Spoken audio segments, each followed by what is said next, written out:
Welcome back to the channel and a new video on this beautiful Maserati. You've got to say it right, Rob. I can't say it. Levante? Levante. Maserati GT. Talk to me. That's what it is. That's it. Now, for those of you that are eagle-eyed, we try to obviously keep projects separate. In the BMW video, you would have seen us actually unloading this car in the dark, and I said they had to unload a car to get our BMW off. We didn't want to let you know that we'd actually bought two. Now this is a very, very, very nice, expensive car. And what I am going to say straight away is, put it in the comments section down there, how much did we pay for that car? It's a 2023 Maserati Levante GT. Absolute top spec. £60,000 at retail, and in this video later on we're going to tell you what we paid for it. Mate, let's start here at the good area. Yep. What a lovely looking car. And when we looked at the pictures and bid on this, I actually thought it was a lot smaller. Yeah, it's quite a big car, isn't it? It's very, very big, but you can see it's a 2023 and it is in stunning condition. Unfortunately, like any modern car now, have a little tap, they do go, and the curtain airbag's gone. I can see the seat belts are gone. Actually, Chris, look, why would you do that after the accident? They weren't wearing a seat belt, was they? That's been plugged into there, look. Quite possible, isn't it? Yeah. Although it was very, very big. Yes. So, airbag kit straight away, but in lovely condition. It's a coupe, isn't it? It's got no door pillars, frameless doors, no frames. Going around it, very, very nice. Mate, if you want to pick up at any point, the back of it, again, all beautiful. It really is nice looking. Does kind of remind me a little bit of a Porsche Cayenne, sort of. Yeah. Again, I've had that door open, and because the window's not dropping. I don't think there's any damage on that door, is there? No, I don't think there's any damage on the car apart from the obvious. I don't think there's any damage on the bonnet either, no, it's completely missed it. So he's quite localised. Yeah, we like to say that, don't we? We do like to say that. It's going to be expensive. It has got full LED headlights, and this is obviously the latest shape Maserati. Going to be interesting finding parts for this one, mate. It is, but I'm already out there. I've already put the feelers out, mate, so fingers crossed some of it comes, but some of it comes through. But the headlight, you can see, like looking at that gap through there, it has just pushed it back a little bit. Yeah, it's only, which is a shame. It's just on this. Yeah, I mean, I did even look in the pictures and think, oh, I wonder if that wing will repair, but it's a bit too far gone, isn't it? Yeah. Front but it bumper, looks like the rad has survived. That's an auxiliary rad. Yeah. There. That's survived. Coolant's still level up. Yeah, it's full up. Yeah. You've got two coolant tanks on it. Yeah. And yeah, they're both on the maximum. If I'll just get you to take that for a sec, mate. I mean, obviously. Yes, disconnected. I can't show too much of it, but you can see that's had quite a wallop, that wheel. It has, it's actually split it there. So I guess there was too much. There's too much to get on with straight away. Let's get the wheel off. Let's start trying to find some bits to. I mean, look how far away from the fence. Yeah, well, let's see if we can make it mobile. Definitely. And go from there. I've found the ball joint is inside. Someone's put it in there, and that one snapped. So I guess that's all we can do. Yep. Let's crack on and get it done. I really, really do like this car. It has grown on me instantly. Just the 17s there to get the wheel off, and that has exposed all of the damage that we didn't know. We don't view these cars. It's impossible to view them unless you do your telephone viewing, and to be honest, what can you really tell from that? So just cracking on there, getting a few broken bits out of the way, ready to show you what I've actually found. And of course, Chris has popped out to have a look and see how bad it is in there. But at the moment, it's looking good.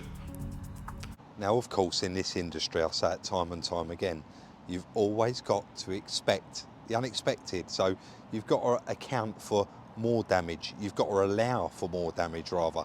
Allowing for that extra damage does help you when you come to repair the car if there's less damage, because it just makes it all that much more better, if that kind of makes sense. I know what I mean. I'm sure quite a lot of you do. So we've just stripping off the wheel and the inner tie rod there. Now I was worried about the inner tie rod because I know the end of it is broken off of the track rod end, but that really wasn't my concern. It was the fact that this was all wobbly, and I thought that this could have been a snap steering rack, but as you can see, no, it wasn't. It has actually snapped off in there. So it snapped off twice. It's actually snapped off of the steering rack there, and it is snapped off of the inner tie rod as well. So the wheel is absolutely toast, and that's going to be non-repairable, of course. That track rod end is going to be bent, so that's going to need replacing as well. But you can see up here, excuse me, we've got a little bent over stud there, and so just some scarring from the tyre. That's where the tyres hit. But you can see that arch liner has got some damage on it, and I'm not sure what's behind there at the moment. The front one actually looks like, the front wheel arch liner actually looks like it is undamaged. But of course I need to remove all of the trim clips on it, all of the screws, actually get this out, and I think all of this will all go back into shape. So that's a little bit of a win. Down here to the damage, we've got, it is going to need a new outer CV joint on there. You can see it's ripped out, it's going to have lost all of its bearings, but you can see the inner is still there. Maybe this can be rebuilt, I don't know. But this is what's happened. The wheel has hit, well, in this accident, whatever's hit here, it has hit, and it has hit that wheel and knocked the wheel back, and it has snapped it out of this. And this this hub here, this upright, whatever you'd like to call it, is actually ripped out. The ball joint's down here on the floor somewhere, and it's actually elongated that hole down there. It's egg shaped now, so it is going to need a whole new upright, that drive shaft, and of course you can't just put a new ball joint in this lower arm. It's going to need a lower arm as well. But you can see that lower arm hasn't actually been touched. It's where the wheel has pulled it and it's ripped it straight out of there. So the damage is not excessive, but I think it is going to be very, very expensive for parts. Of course, it is a Maserati, and the Maserati parts, I know quite a lot of you probably already know this, but they do share a lot of similar, God, I can't even say the word, with Ferraris. And I've already been online, and the parts that we do need for this and the parts that are available are actually at Maranello up at Ascot, so, or Euro Spares. What I'm going to do is continue on, strip out this arch liner, have a look what other damage we got, make a list, and then get on the phone. It goes without saying, and you all know, before we buy any car, and especially something this expensive, we will check it out using Car Vertical. Car Vertical is your one-stop shop for finding out all of the information that is available around for that car. So your overview, whether it's stolen, whether the odometer has been tampered with, whether the vehicle has finance owing on it, or it's a lease car, whether it's damaged, been in a natural disaster. You get your market value, emissions, specs, and of course your timeline. So Maserati Levante 2023, odometer all green looking good, financial and legal all looking good, and damaged as we expected, needs attention. You've got 31 plus data sources that were checked in this check, and 900 plus data sources in 35 different countries. Of course, Car Vertical are partners fueling this report with the driver and vehicle licensing agency as well. So theft we know is all good. We'll go to show more. Currently wanted as stolen, no records found. Stolen in the past, no records found. Our mileage on their odometer, and of course where this car is just 5 months since the accident and it's 5 months old, it is not currently showing its first MOT or any services. Going to the damage, you can see this vehicle was damaged. The vehicle was marked as an insurance write-off, and then there on the 8th 2024, category S, repairable structural damage. So this one has only been sat down the salvage yard for a very, very minimal amount of time. Let's go to market values on this vehicle. Average market price for such vehicle is £66,662. Maserati Levante 2023 market values today. So these will be cars that are currently listed. Lowest price 62,934, average 66,662, and the highest priced of 72,344. I want to thank Car Vertical for the continued support on the channel. To benefit from a nice little discount off your must-do check, use the code up on screen now or hit the link in the description where it will automatically apply your discount. So with that out of the way, let's remove this wheel arch liner and see if this reveals any other damage. I'm still very, very optimistic here about structural damage. I just can't seem to see any, but with that wheel arch liner out of the way, that's quite good news as well. I'm going to move on to removing the wing. So just a few torques there to get the plastic out of the way, and then every single nut and bolt on this wing is a 10mm. And there's probably only about 10 of them. And once I've got them undone, there's one inside the door there, and that's the wing off. I know a lot of us say it's not luck, it's judgment on yours and Chris's behalf. But did you see me holding that up in the time lapse? What is the chances? One parking sensor missing out of here. I thought we would have to buy one of them. Then I went down there, and what was laying in there was the parking sensor. And you can see it's undamaged. That is brilliant that we haven't got to buy one of them. But of course, yes, we got lucky. I removed the wing, and it was limited to those scuff marks. There is not a mark in here anywhere. You can see it hasn't touched. Oh, actually, I've just noticed that there, and I didn't notice it before. Can you see that's just turned over there? That's going to want... Oh, actually, it is that supposed to be like that? Maybe that's a tiny bit bent there and there, but you can see the end of it's perfect, and there is no damage inside here apart from that scuff mark.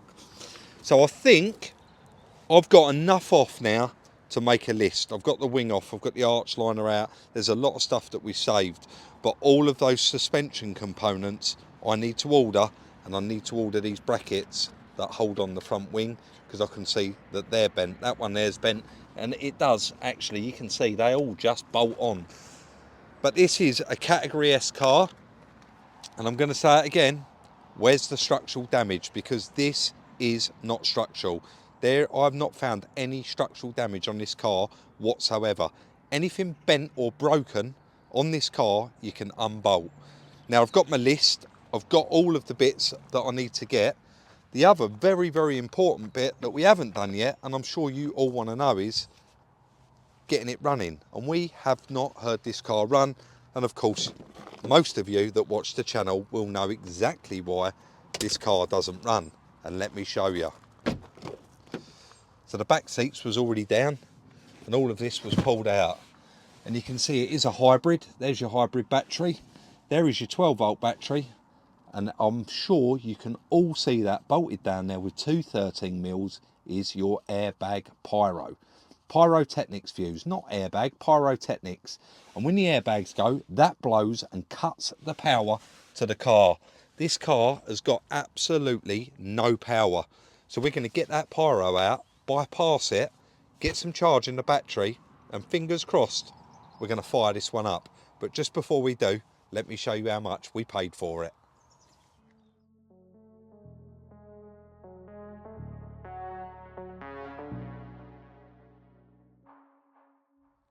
I had to put a bit of music over the top of this video and actually mute the Copart music, if you'd like to call it that, because it's absolutely soul destroying. I'll mute it every time I go on the auction, but let's just let this one roll. It is going to take a minute, and you'll see exactly what we paid for it. We're certainly happy with what we won this car for.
So getting in the boot, I've put the jump pack on and pushed the button on the key, and you can see the boot actually opened electronically, so we're okay there. Moving straight on to those 213s, we'll get them out of the way and then remove that pyro fuse and see if we can do something about that, and of course get that battery on a good charge. We'll get the battery refitted whatever way around it is I'm doing it here. I've been in and out with the battery twice, and of course stripping the rest of it down today, so it's been a long day and getting a little bit confusing. Right, I've zoomed in quite far there, so hopefully you can see everything what I'm going to be talking about. Pyrotechnics, there it is there, and you can see the little airbag wire goes to it, and then when the airbags go off, obviously that fires a signal to that, and this actually explodes inside. And if you tested from one side to the other on this, it would be completely toast now. This is knackered, and when you smell it, like anything electrical, you can actually smell like quite a toxic smell, so that's blown. They're very, very cheap to buy, and when you look up the part number on them, quite often they're for various different other cars as well, so we'll look that up at a later date and I'll tell you exactly what house they come on. But I must say it does look identical to the Renault Clio one. Now that pyro was bolted in there.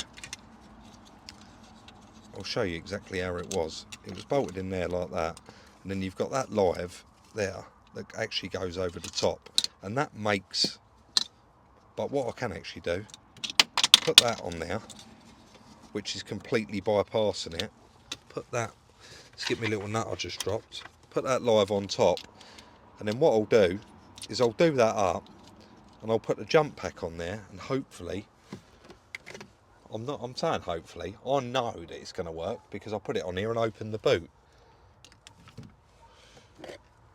Let's so you can see there, we've got power. Hopefully you can see that. See the interior lights come on, and we've got power. So I'm just going to let the battery completely charge, and then we'll get this bolted back down. Luckily we haven't had to make up any kind of wires for it, but I just wanted to show you what I had to do to bypass it. I am getting a little tiny bit concerned though, that once the battery is charged up, are we going to have a little bit of a problem with this, like we did, again going to another car, the Fiat 500, because there's the hybrid battery, has that had a break in it as well, has a signal being sent to this saying do not work. It happens more and more now, quite a lot, because the airbags have gone off. That's going to need telling that it's okay, you know, it's okay, you can start. But a lot of these hybrid cars, they start off now with the hybrid battery and then pick up on the engine once they get going. But I guess let's get the battery on once it's charged and take a look. Right, I've put the jump pack on there just to sort of stabilise it, because I think this battery might be knackered, which is unbelievable to believe, isn't it? The fact that it was only sat from the accident a couple of months, and I think it might be toast. So like I said earlier, just quickly, that was in there, and I've basically taken this wire from here and I've moved it to this side. Now it is all connected up and everything's live, and you can see the interior light is on. We've got the jump pack on there. Let's look at the key for this car, and it's really, really heavy. Right, well, there we go.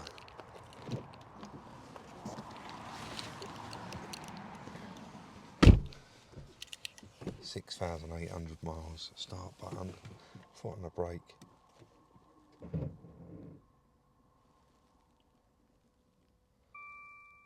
Airbag, service airbag system, normal. It's not going to do anything, is it? I don't think it's going to do anything.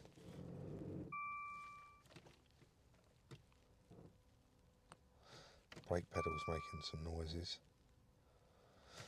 Let me quickly plug this in, do a scan and clear the codes. So you can see on here, at first it wouldn't go into it, and then I did an automatic selection and it did, and it's reading through, and you can see it is pretty much throwing a code on absolutely everything. The battery's been completely flat on this car, and of course it's been in an accident, so I go on there, clear all DTCs just to clear them down, and the ones that are permanent are going to stay, and the ones now the battery's charged are going to go, they're going to go. So loads and loads of codes here you see come up, and what I've done is I've actually gone through and I've just done a quick erase. There's no point me doing it again, and it has cleared actually half of them, but a lot of them are related to the same thing, pretty much like that Lin bus we had on the BMW. This is obviously got a smashed headlight, the suspension control unit's unplugged, so there is a lot of like little problems there. Also, we've got the restraint system, but all I've done is cleared all that down, and I'm just going to try it again. But honestly, I don't hold out much hope. I really don't, because it's a hybrid. Foot on the brake, start button. Oh, that's just auxiliary, isn't it?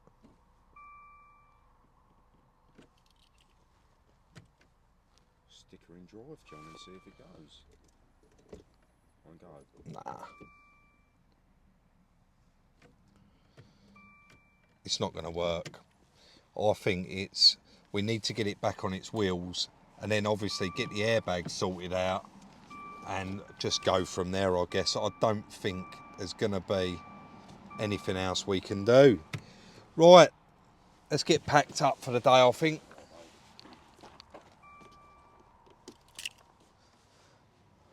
I very nearly said there, that's a little bit unfortunate, but it's not actually unfortunate. And I'm going to be honest, it's so lovely when we're both out there working on the cars, bouncing off of one another, but Chris is quite poorly, and he has popped out a couple of times just to see if I need a hand with anything, and I've told him no, like go rest, that's what you need to get over it.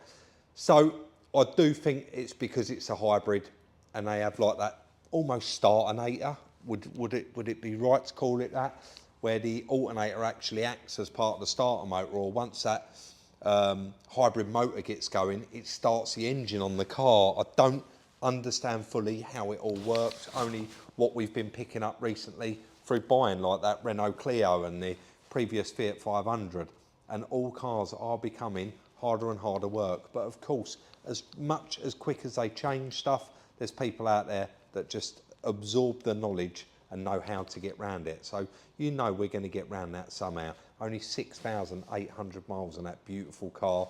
You can see it was a huge, huge investment. But what a lot of you will be pleased to know is I've already sourced a lot of the parts throughout today on that car. I've put out loads and loads of searches, and a lot of them have come back. So hopefully, fingers crossed, in the next video, we can crack on and actually get that car back on its wheels, and a lot of the other parts will be here for us to crack on with that car. As usual, if you did enjoy this video, we'd appreciate a thumbs up. If you want to follow us on our other socials, TikTok, Twitter, Instagram, the links for them are in the description down below. Don't forget, like, subscribe, and of course share on all your social networking sites. That really does help us out, and we'll look forward to seeing you very, very soon in the next one.